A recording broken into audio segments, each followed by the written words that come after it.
The sights and sounds of yesteryear and the 23rd running of the Passion for Speed Festival kicks off the South African motorsport calendar for 2024 here at Swartkops, the International World of Motoring.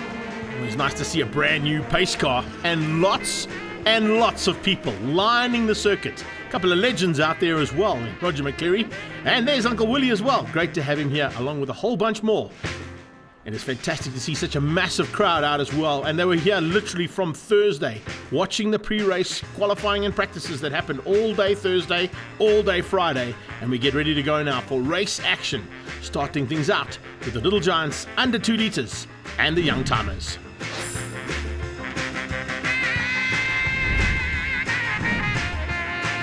The big fight between the Volvos, the Alphas and the Fords are about to kick off once again here in Little Giants.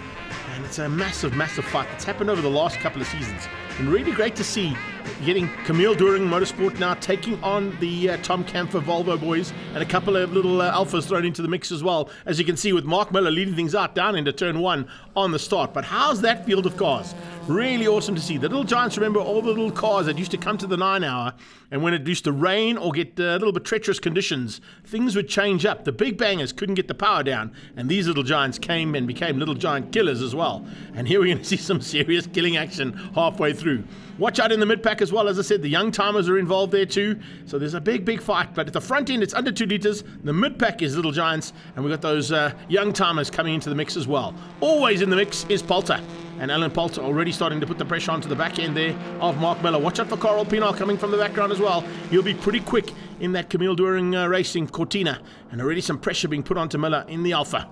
And Alpha soaking up the pressure. Poulter on the inside into turn 6, looking for a way through and looking for a chance to possibly run and fly the flag high there. His third teammate, unfortunately not able to make it out here this weekend. And in the P1 800 this time, it is the big boss man, Vic Camphor, who'll be driving that one. We send all our very best to Liam Murphy on Ireland, and hopefully everything goes according to plan. But right now, his teammate is flying, looking for a way past, and Poulter dives on the inside, looking for a chance in turn 1. Can he get through? Yes, he can.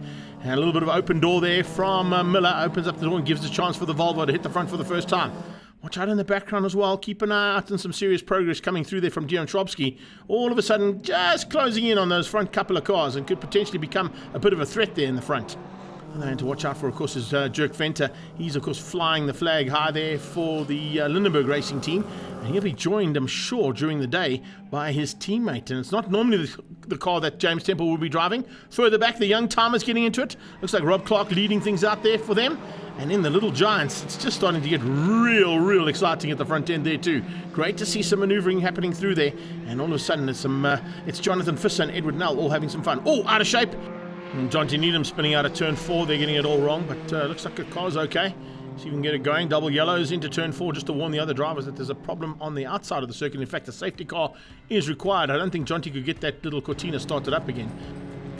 And because of that, it looks like they might have to call the race. It's a very busy day in the saddle for everybody. Carl Pinal eventually taking that first victory ahead of Alan Poulter. So he wins out for his Camille Doering Racing Team, beating Alan Poulter in the Tom Camphor Volvo and Mark Miller in the Alpha in third place. Schrobsky ahead of Venter and Nossiter, Brink, Lombardi, Camphor and Temple, your top 10.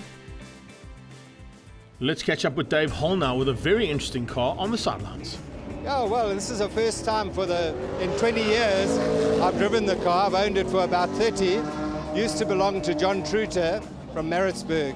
He had done 9 hours in it back in the day. The car's a 1963 car, and I've been restoring it. I've got the original motor that he ran, the Lotus Twin Cam. And first time out, the car's performed well. Happy with it. I'm a bit rusty, but we've done okay. Yeah. It looks like that little car might be staying in the family for a little bit longer. Dave taking on the youngsters there. Speaking of taking on the youngsters, well, it's Young Timers under 2 litres and Little Giants that were performing so well. A couple little changes to the cars in pit lane. Let's see what's going to happen now in heat number 2 as they get ready to rock and roll out on circuit. Alan Poulter this time will lead things out. Let's see what he can do with the pressure coming from behind there from Carl Pienaar, and alongside him Mark Miller. Lombardi will definitely looking to try and get a little bit higher up there in the Alpha GT and see what he can do about those front 4 cars. But it's an epic battle, as I said, and it has been raging over the last couple of seasons here at the Passion for Speed Festival and at the Inland and Historic Tour. This category of cars putting on an epic show. And look at the size of the field. That just shows you how much interesting cars are available in South Africa and that are actually physically on track and racing. You won't see much more better than what you see right now at the Passion for Speed Festival's 23rd running. Minis in the mix there as well. A whole bunch of them. Great to see that too. Carl Brink is certainly the quickest of the minis so far, but the fastest man on track at this stage is Alan Poulter. And he's doing a superb job as they're getting into traffic, but Pienaar is right there with him. They've left Mark Miller ever so slightly, and the 2 grey cars are hunting things down at the front end. Could possibly change things up here as Poulter goes very late on the brakes and trying to squeeze through there. He's coming up on the back end. I think that's Brian Rowlings. Yes, it is. Brian Rowlings about to be caught there as well in the 105, and he could potentially be a bit of a spoiler here. Hilton Hewitt just ahead there as well, looking for a chance to just stay out of harm's way. James Temple is going to come through for the victory. He came through the field like a hot knife through butter in the Lindenberg Racing Escort, but he's not really involved in this championship due to the fact that his car broke down. They gave him a chance to run at the front end and have some fun in the Escort.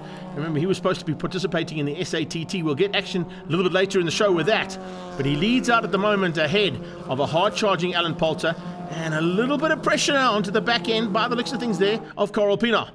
Pienaar soaking up the pressure as they go in amongst the minis and trying to find a way through there. They both got through unscathed and should be able to now take each other on.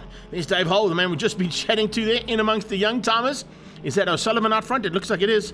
Yes, indeed. O'Sullivan leading things out. Clark in the mix there as well, fighting hard. Great to see a new category. Old timers in terms of the touring cars and production cars that they're racing, but the young timers is what they're known as. And most of these have come out of that Stanek Group N category that was such a big part of the 80s and 90s motorsport in South Africa. And you can see they've still got what it takes on track. Majority of them are from the Honda Brigade, but there's a couple of other cars thrown into the mix as well, which is great to see. James Temple just backing out ever so slightly, as you can see, letting the rest of the field get on with their battle as he comes to take the checkered flag for the second race in the Little Giants under 2 litres and young timers all combined. In the background, Poulter hangs on. He beats out just to the line there. You can see Carl Pienaar right on his tail. And Pienaar wasn't too far behind. Neither was Francesco Lombardi. He found some serious pace right in the end there. Good recovery from Jonty Needham in 5th place, beating out Mark Miller. And there was Nossiter, Houston, Carl Brink, and Dirk Venter making up the top 10. With Temple not being classified, let's catch up with the race winner, Alan Poulter. Last year it was it started in the front of the grid, obviously, because I won the last heat, and I had a lot of pressure from Carl Pienaar with the Escort. But I think luck was on my side. I really got going earlier, and I kept him at bay all the time.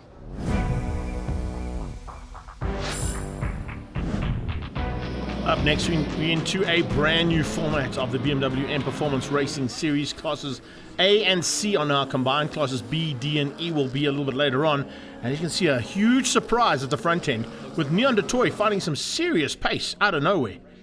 And looks like it's going to be Leon Loubser, the champion, who's going to have to work hard to try and find that pace and close things down. Fabio Fedetto is right there with him. As we get into that mid-pack, you can see them just starting to sort things out. Great to see that Winfield BMW of Tony Vianas being piloted by Paolo Cavalieri and joining this category this weekend. It's fantastic to see that car out and in full flight, and he is absolutely reveling being in amongst all these BMWs. There's so many of them, they had to split the classes, and they have to split the class at almost every single circuit they go to, because of the size of the field. And there's a big moment at the top of the hill. Just coming out of turn 7, that is Jaco Storm, who's unfortunately got it all out of shape. And he'll have to wait until the entire field goes flying past him before he can come onto the circuit safely. Not quite the way he wanted to start things out, that's for sure. Class C battle starting to rage though, and it's a huge fight for that Class C honours. There's no doubt about it that there's going to be some big fights all the way through the season. Checkered flag is already out though, and Neon de Toy has cleaned things up on his first time out in Class A. He's definitely the man to watch out for, and in fact I think he actually missed the checkered flag. He takes Class A ahead of Leon Loubser, Fabio Fedetto, and Anthony Pretorius making his debut in 4th place. Ryan Naka taking the victory ahead of Rob Gearing and Jan Everstein for Class C. Panamava, Martins and Lates just behind them. The battle for Classes B, D and E also going to be an epic one all through the season, and definitely one you want to be watching out for. Cobus Boma has made some serious maneuvers through the field there in terms of his ability in the car, and fighting with Neil Reynolds. It's not going to be an easy day in the saddle. Andreas Mayer, multiple champion, leading things out at the moment. He's gone to a turbocharged car for the first time, 2-litre turbocharged. He's not normally that. He's a normally aspirated man by heart, but of course to run in amongst those top class B competitors, he had to try and find a little bit extra. Nick Macris is right there with him, and Carlo Garbini also looking to try and close him down. Mid-pack, we see the track taxi, and it's Cristiano Verolini who's getting the opportunity to drive that. Nice to see an opportunity given to somebody else to be behind the wheel. Look at the pack, though, starting to mix it up into turn 4. Oh, it was getting exciting into turn 4 there. 2x2, but 6 cars at least into turn 4. It usually ends up in tears at some point, but fortunately these guys all drive with a little bit of head above them. Oh, except maybe that one. Is that Davy? No. Oh, that's right at the back. That's our young lady driver, unfortunately, out of it. So not quite getting to grips there and having a little bit of problems there was Cara Nienaber. It looks like there might be some problems out of turn number 1 as well. Didn't quite pick up on the number there, but coming to the checkered flag. Looks like the German's going to get it. Yes, he is. And what a good finish there for the German. Andreas Mayer taking the victory ahead of Nick Macris and Carlo Garbini there in 3rd place, beating out Lorenzo Gatteri. In Class D, it was Ludovic Caron who came through for the victory. Nice to see an international flavour to that one. And in Class E, Zaire Zidat taking the victory overall. A big highlight of the weekend was to see the Sassel Jordan Ford run around the circuit with Robert Volk at the wheel. A lot faster, a lot more rigid and physical, but certainly enjoying the challenge. Obviously it's only the 3rd time we've really driven it in anger. We are having a couple small issues with heating, which obviously I suppose expected. The car came from Ireland as a demo car, so the guys at WCT have done a fantastic job to put it together, basically plumb and fit an engine that wasn't initially designed for the car. So yeah, I think considering where we've sort of come over the last 6 months, the car is running fantastically well. Yeah, so I hope to give the guys a bit of a show today. We only have 10 minutes, so it's enough to get the car running and up to speed. So yeah, hopefully everybody enjoys the show today. There's nothing like an F1 car in full flight, and join us after the break for some more action from the 23rd Passion for Speed Festival.